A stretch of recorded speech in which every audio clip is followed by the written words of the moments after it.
But managing to land the snap, feeling pretty good about that one. But Sponge wrapping around, seeing whether he can take a chunk out of the goat. And it looks like the answer is going to be no. Faker understanding what's going on there. Still just going to be transitioning towards the top side. We'll be able to collect that Rift Scuttler. And Owner, he can grab his. He was spotted on vision, moving towards this far brush. And the back is actually going to be stopped here by Taeyun. Taeyun has teleport, but he wants to live here. Yeah, let's see how this one's going to go. The flash out from Taeyun, but I think he's still going to be dead. That is first blood going over to FaZe. Damage to attack faster with, but it allows you to stack your Q way faster as Yunara, and it's just super comfortable in this lane. So this is actually really huge for FaZe that he's able to pick this one up this fast. I feel like okay, Doran may just die here, as Kingen just needs to bop him one more time. Kingen going to die himself, but that is an execution. He died before even Zombie Scion can give him a bop. Like, that okay, nicely done there, Kingen. Able to get a kill back for Nongshim here in this lane.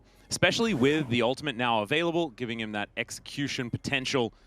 This could be a tough one for Faker as the next 5 minutes draw on. But speaking of toughness, this is going to be a difficult one here for Nongshim on the bottom side of the map as well. Hail of arrows, I don't think is going to quite be enough here, as Carrier may just die, and he does go down. But so a 1-for-1 this time, and Lehens is looking a bit stronger. So Sponge on these grubs right now does have, you know, Taeyun up here on the top side, but he cannot actually get access to the grub fight. Is Kingen actually maybe killed? Yeah, the Flame Spitter is actually working out here, and he silences himself, and that's another solo kill there towards the bottom side of the map. He's upping the solo kills, or solo deaths, I guess, Doran is every single game. It's impressive, but maybe in the wrong direction to what he really wants. However, T1 elsewhere are doing fantastically. You can see 400 gold is the lead.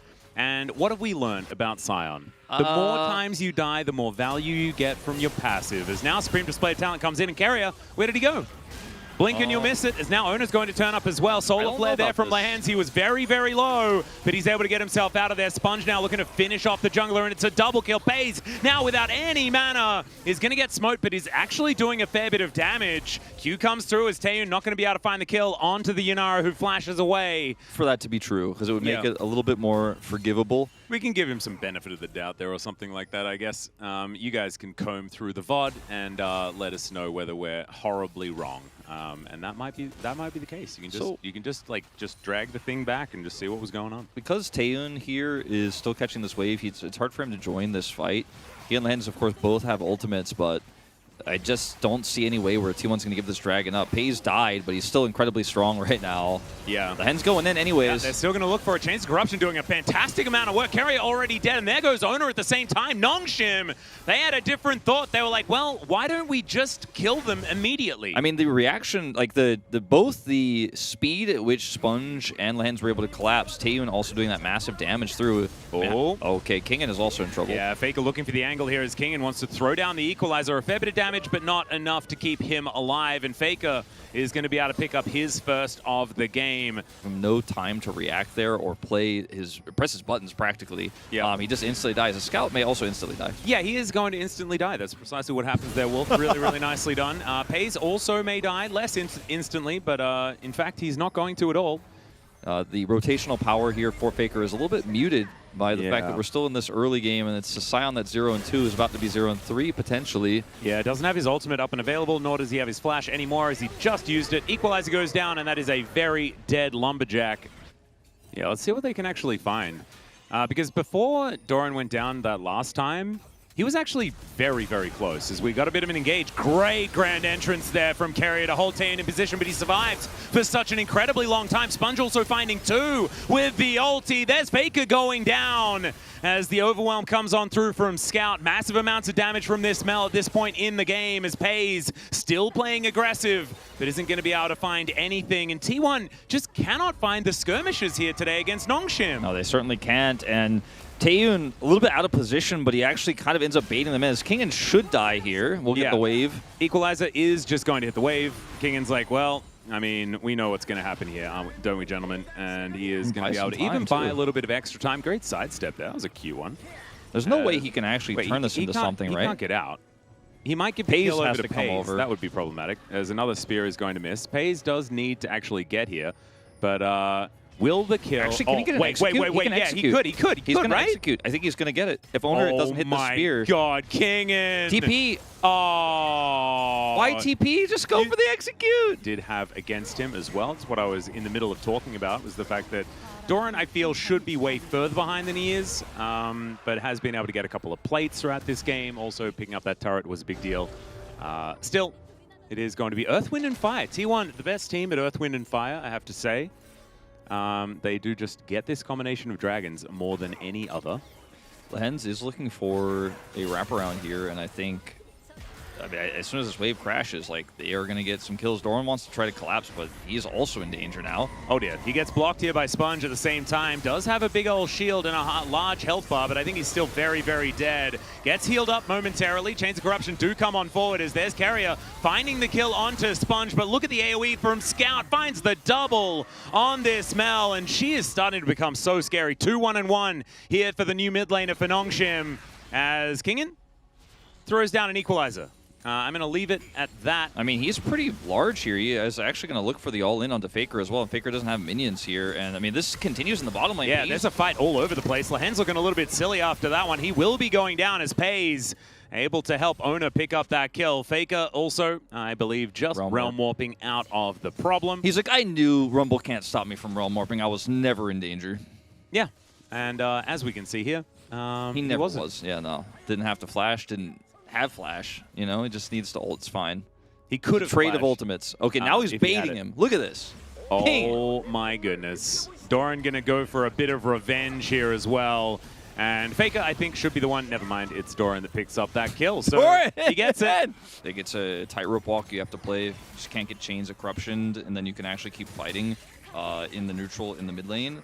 Pays also has an item advantage right now, so Tay needs to be very careful about how he approaches this and how much poke he tries to look for. They're going to look for ult for Owner. Yeah, Owner makes his way in. They're looking to try and kill Sponge, and they will achieve that very, very quickly. Taeyun also getting taken down exceptionally low, and yeah, Kingen realizes he's not going to be able to do anything about this one. Some lower health bars, though, as Carrier is going to get caught. The Ignite is ticking down, but he may actually survive. Never mind, the last tick is going to come on through, but the immediate punishment there on to Lahen's is going to come in. And Faker actually going to survive this as he takes down Kingen under the turret.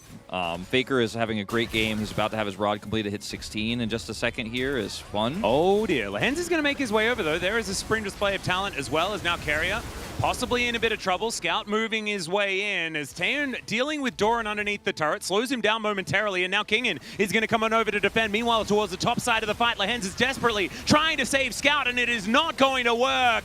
Kingen brings his barbecue over, and can they actually win a fight? The answer is no, as it's a triple kill for the Pantheon. Finally, at least Pays does go down. The toughest thing I can imagine right now for Nongshim to do is we're going to see a route here onto Carrier who can just walk at people and set Owner up. Doing. He's actually going to be able to find Scout here as well. Rebuttal to come through, and it does absolutely nothing. Faker will just say goodnight to the Mel. He just realm warped his way in just to grab himself a kill on his opposite number, and now without the Mel, it's going to be really, really difficult here for Nongshim. Chains of Corruption is decent there against Faker as the turret is not actually angry at the rise. Will finally go down, as we can see, and in fact, both solo lanes, they need to tighten up the plans here in this game. IE is done for Pays as he walks back down mid. Yep, it's a terrible Now I think they kind of can just do Baron. They have enough control here, and they can leave easily. Like, Nongshim have no information here whatsoever. And the issue is that Sponge, like, he has been a pretty good Baron stealer. Let's see whether it's going to work against T1, though, the team that is so good at it is Doran. He's going to get solo ulted. It means that the counter ultimate is not going to quite be available. Owner makes his way forward. Taeyun just explodes. The Mel is down at the same time, and there goes Lahen's. Nongshim are just evaporating. Kingen will be there with his flamethrower, but apparently, T1 do not care about fire. It is another triple for Owner on this Pantheon, and it is a double, in fact, a full house. Owner's full of Pazes, and T1 are now going to just look to close out this game. Man, Nongshim made it look like this one was going to be very competitive. In the last few fights, looked nothing like that at all. As the world champs are just going to bear down on the enemy Nexus and go up to 2-0. Doran goes down 0-2, drops a third time. Still incredibly relevant in this last fight with the lead T1 have. It's just Doran absorbing pressure, setting up the fights. And Carrier is definitely my player of the game in this one, but Yeah. Baker had an amazing game on the rise. Super punishing pace. His laning phase was aggressive as hell, and Doran was really funny, so I'm tempted to give it to him, but I think I'm going to have to give it to Carrier as well. So both of us going to be Carrier voters. I think that Carrier's Rakan is just always so incredibly fun to watch. you could give a vote to Owner because he was so quintessential in how they got ahead, especially And the gank mid-game. setups in the bottom lane were pretty impressive. But I give like Carrier and Pays a lot of credit for how they set Owner up, and also some of the big plays for Owner with his Starfalls were set up by Carrier, just walking into 3 people and tricking Nongshim. Yeah. And they just kind of forgot about the globals on the side of T1. This is a straight up T1 macro draft, right? You have the Pantheon, you have the Rise, you have the Wave Clear, and you have a tank in the front line to allow your carries to pop off later.